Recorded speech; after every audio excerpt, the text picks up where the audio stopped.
When did you first start drinking coffee? In Brazil, it's a very common beverage. So especially coffee and milk, this is very common. Since we are little children, we all of us will drink coffee at home. I think the first time I was probably 3 years old, maybe two. It's very common in Brazil to have loaves of bread, coffee, and milk as our breakfast. And probably no coffee and milk is not a breakfast. So that's how I initiated into coffee. But espresso, it was probably 2007 when I started working. So, and the main reason was because I wanted to keep, to be awake. And then I decided to start drinking espresso coffee, and I liked it a lot. In 2010, I was probably having about 4 double shots of espresso a day. So it's just something that I like, and I keep having today. So how much espresso do you drink on a daily basis? Probably 4 to 6 double shots a day. This is the average. When I have less than that, I have terrible headaches. Is this supposed to be confession? Coffee is not a drug. Neither caffeine. Yeah. So espresso, when you say espresso each day, do you mean like a single shot or? No, always double. Always double. So 4 to 6 double espressos, double shot espressos. And I like it so much that when I moved to the US, the first thing that I bought here in the US was my espresso maker. So imagine yourself, you're moving to a new country. You don't have a bed, you don't have a couch, a table, you don't have anything. So you need to start buying everything. What is the first thing you will buy? Okay, in my case was my espresso maker. So that was the very first thing I bought. And then bed, couch, and table, and everything else came later. So I really love it. And in Brazil, it's a little bit expensive to have your own espresso maker, but here in the US, it was very affordable. So I decided to have it, and I was so excited that probably I spent a whole week just looking at the websites and picking the one that I wanted. So not that I really wanted the espresso maker to be the first item in my list, but what happened was I just found it on sale, so I had to buy it, and it happened to be the first item. So that's exactly what happened. So do you like coffee or espresso better? Definitely espresso. Definitely espresso. So coffee, I will drink coffee. I have no problems with drinking coffee, but espresso, you can taste it. It tastes better. So once you learn to appreciate the coffee flavor, I know that many Americans don't like it, but once you learn to appreciate the flavor, the acidity, the espresso has everything more evident, more clear. So you can taste it better, and then you learn to appreciate the flavor. So definitely espresso. Every time that I can have espresso, I will. So what kind of, like Starbucks espresso? No. No. I tend to be a little bit picky with coffee, so Starbucks is only if I'm downtown and I don't have time to make my own espresso, then I'll have a Starbucks. Otherwise, I like to choose my beans and grind the beans and make my own espresso. So for this reason, every morning I wake up early to have my espresso. When I get back at home from work, I'll also have another double shot. Sometimes I'll leave the office after lunch and I will drive home so that I can have my espresso. Yes, I do it. I'm not sure if I had told you. Yeah, sometimes I do it. So one of the benefits of living close to the office, you can come and have espresso. Yeah, so I really enjoy it. And sometimes I think that I got to the point that I'm addicted, but it's legal. it's legal. No, but it's amazing. So once you appreciate, uh, you like it a lot. So just like people that enjoy having a good glass of wine, and espresso is the same thing.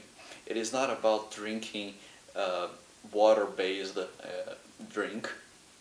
It is about appreciating the flavor and all the oils and the smell of coffee.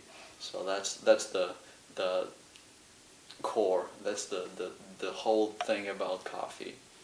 When you say appreciate all the flavors, what do you mean by that? What makes a good espresso?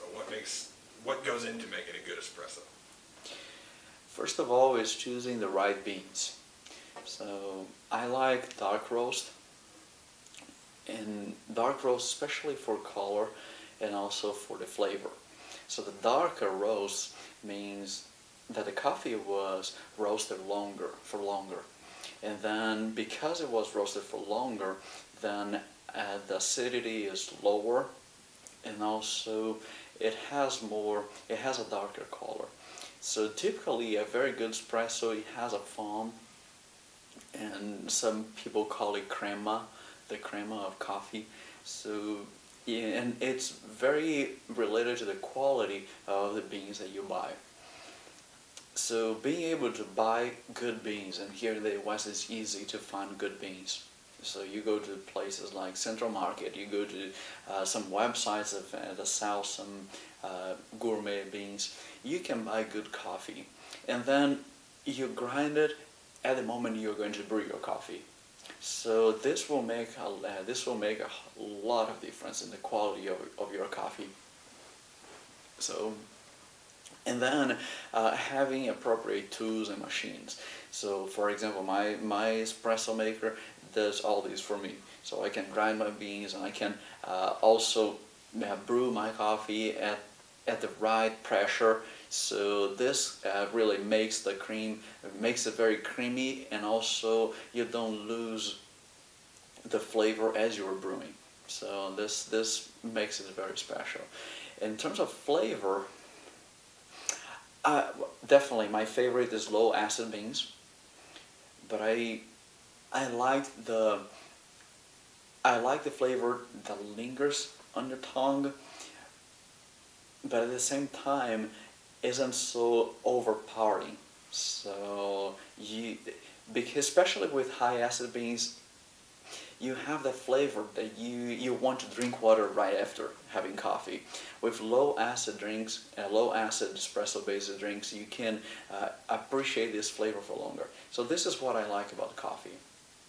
Back on the Starbucks espresso, the main reason I don't like is because most of their beans are very earthy.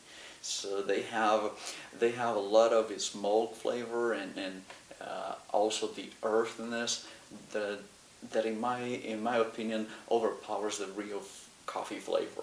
So and they don't smell so well as so good as the Guatemalan beans or Colombian beans. These are my favorite, Guatemalan and Colombian. Although Brazil is the largest producer of coffee beans in the world. So, but I prefer Guatemalans. So you're talking about the roaster at Buongiorno. So how does that? So Buongiorno had that roaster. How does that fit into theirs versus like your ability to make coffee? The only thing that I don't have is the roaster. So probably if I wanted to have a roaster, I needed to have a larger apartment first, because it is really a good roaster is also very big, very large. So the roasting, you have the coffee berry, and then when the coffee is sold, is exported, they typically exported the green bean, the non-roasted bean, and then roasting makes a huge difference in the quality of the bean, because if you don't roast it for too long, you will have a very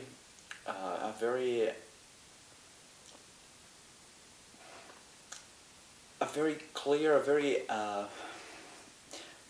remarkable flavor of the coffee, the type of coffee. So most of coffees, they're grown in the equatorial area, and then that area is very famous for the type of. Didn't like this piece. Let's just start again. The roasting. Okay. Roasting the beans is key for making a good coffee. And the reason is because roasting, the roast is very, very tied to the flavor, the acidity, and also the smell of the coffee. So a light roast will preserve a lot of the flavor, but at the same time will keep a lot of the acidity. While a dark roast, you will lose a little bit of flavor because all the oils, the water is getting out of the beans, so you're extracting all the water and all the oils.